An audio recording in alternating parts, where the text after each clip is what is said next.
Cumhurbaşkanlığı hükümet sistemi büyük iddialarla geldi. Türkiye'ye ait nevi şahsına münhasır bir sistem diyerek takdim edildi. Ve dünyada da Türk tipi diye takdim edildi. Bu Türk kelimesine hakarettir. Bu şekilde bir tanımlama doğru değildir. Cumhurbaşkanlığı hükümet sistemi Türkiye'de kuvvetler ayrılığını ortadan daha çok belirgin hale getirecek. Aynı zamanda Türkiye'de millet iradesinin parlamentoda daha fazla tecelli edeceğini söyledi. Ve Türkiye'nin zengin olacağını, özgür olacağını ve de Türkiye'nin insanların mutlu olacağını söyledi. Türkiye'nin itibarının yükseleceğini belirttiler. Çok önemli şeyler söylediler. Ama bu 2,5 yıllık sürece baktığımızda sınıfta kaldıklarını, hatta çift dikiş yaptıklarını, hatta tasdikname aldıklarını görüyoruz. Bunların Cumhurbaşkanlığı hükümet sisteminin korunacak hiçbir şey yoktur. Bu sistem baştan aşağı bir ucube bir sistemdir. Bu elbise Recep Tayyip Erdoğan için dikilmiştir. Mustafa Şentop'un Ayhan Sanfer üstüne bizim genel başkan yardımcımıza söylediği söz budur. Bu elbise ona göre dikilmektedir. Öldüğü zaman veya bıraktığı zaman siz değiştirirsiniz. Kişilere göre elbise dikilmez. Anayasalar kişilere göre yapılmaz. Türkiye'de bir sistem değişikliği kişi için yapılmaz. Milletin saadeti, milletin zenginliği, devletinizin güçlülüğü, demokrasi için yapılır. İnsan hakları için, hukukun üstünlüğü için yapılır. Gelinen noktada bürokrasinin hantallaştığını görüyoruz.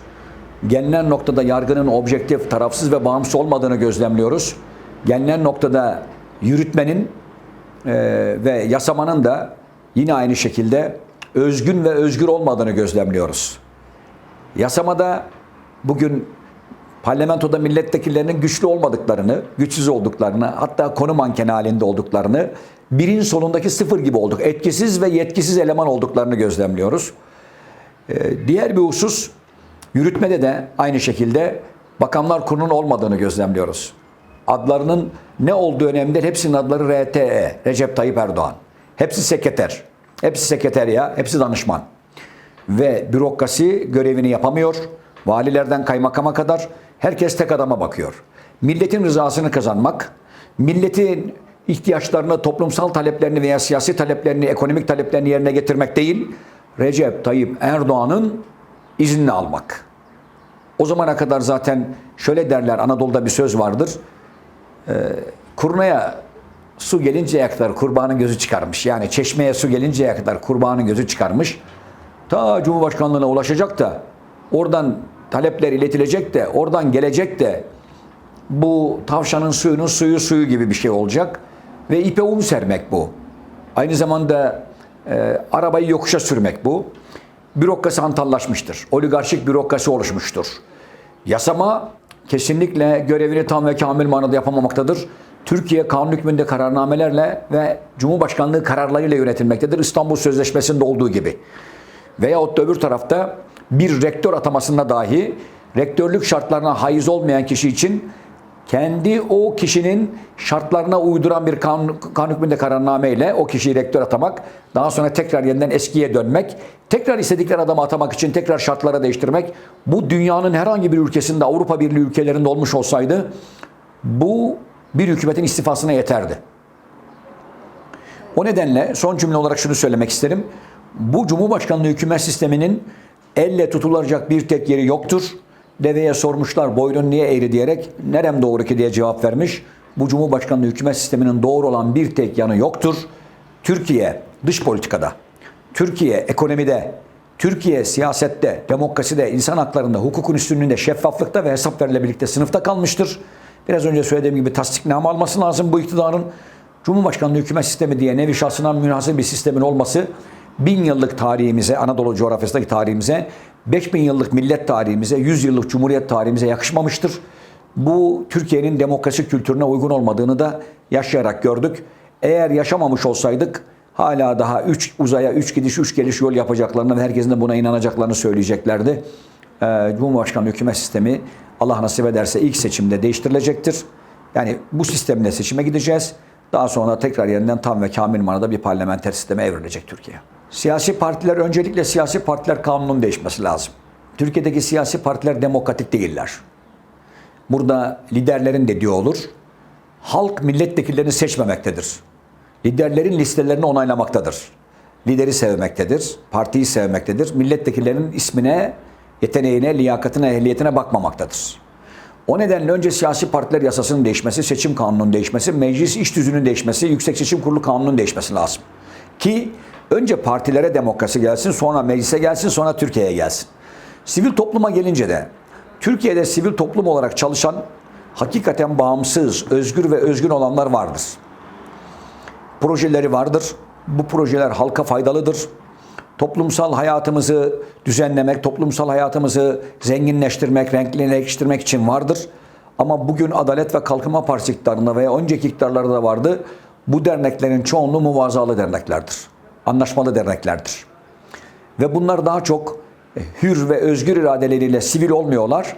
Daha doğrusu siyasetin emrinde çalışan, kamu yararına çalışan vakıflar ve dernekler vardır Türkiye'de.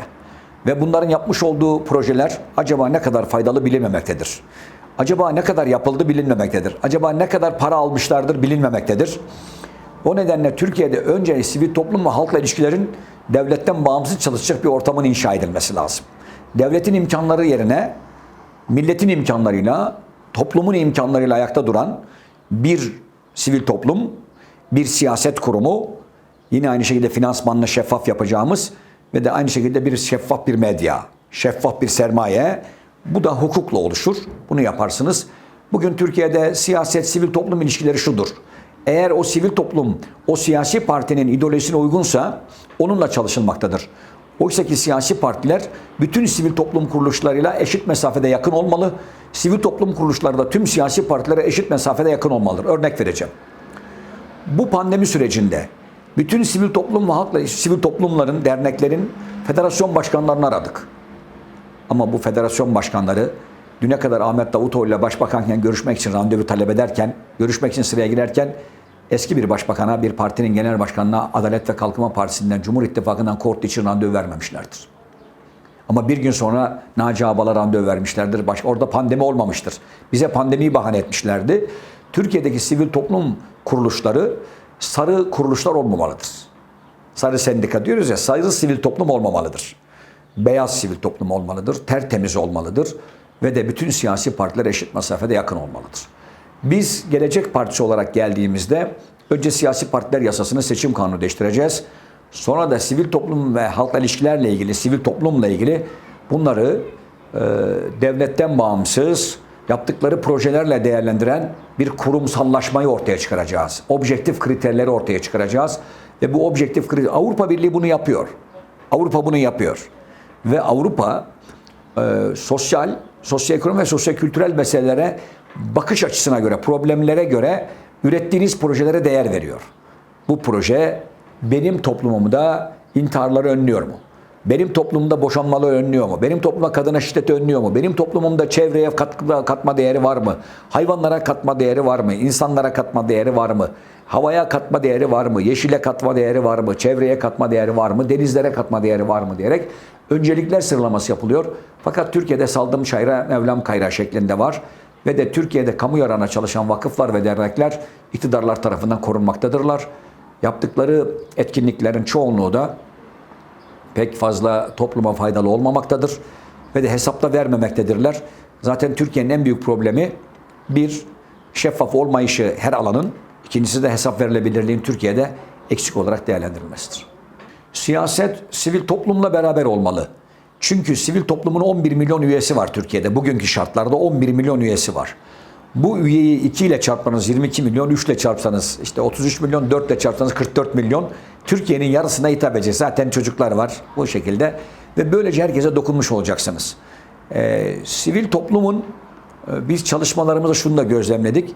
Hayvan hakları kanunu ile ilgili çalışma yaparken bazı derneklerin kağıt üzerinde olduğunu gözlemledik. Otopark kanunu ile ilgili çalışmalar yaparken bazı derneklerin kağıt üzerinde olduğunu gözlemledik. Engellilerin erişilebilirlik kanunuyla ilgili 15 sene önce çıkartılan fakat 15 senedir yürürlüğe girmeyen kanunla ilgili de yine aynı şekilde bazı derneklerin kağıt üzerinde olduğunu, adreslerinin olmadığını, telefonların olmadığını gözlemledik. Türkiye'de siyaset sivil toplumdan istifade etmeli ve sivil toplumda siyasetle yaptıklarını siyasete bildirmeli ki kamuoyuyla kamu arasında bir köprü vazifesi görmeli. Halkla devlet arasındaki köprü siyasetçilerdir. Halkla devlet arasındaki köprü sivil toplumdur ve medyadır. Bunlardır. Yani siyasetçiler, sivil toplum ve medya ile ancak siz halkın problemlerini buranın yaptıklarını veya yapamadıklarını tekrar yeniden halka siz ulaştırırsınız. Yani bu 3 kurum ulaştırır. Bunları yapmak doğrusudur. Bugün Türkiye'de siyasi partiler sivil toplumla ilgili çok ciddi çalışmamaktadırlar. Bir yandan ciddi şekilde telefonlar, adresler, mailler, kurucular, yönetimler belli değildir. Ben mesela Gelecek Partisi olarak şunu yapmak istiyorum. GİSİM'i kurmak istiyorum. Gelecek Partisi Sivil Toplum İletişim Merkezi. Türkiye'de başladık arkadaşlarımızla.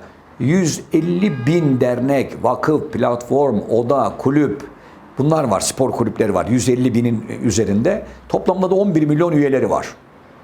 Ve bunlarla biz bunların cenazelerinden düğünlerine, oradakilerin yönetim kurulu kongrelerinden ürettikleri projelere kadar hepsini öğrenmek istiyoruz. Dağın başında bir proje yapılmışsa ve bu proje Türkiye'ye faydalıysa, onlar Türkiye'ye mal edemiyorlarsa bunu Türkiye'ye mal etmek bizim görevimiz olmalı.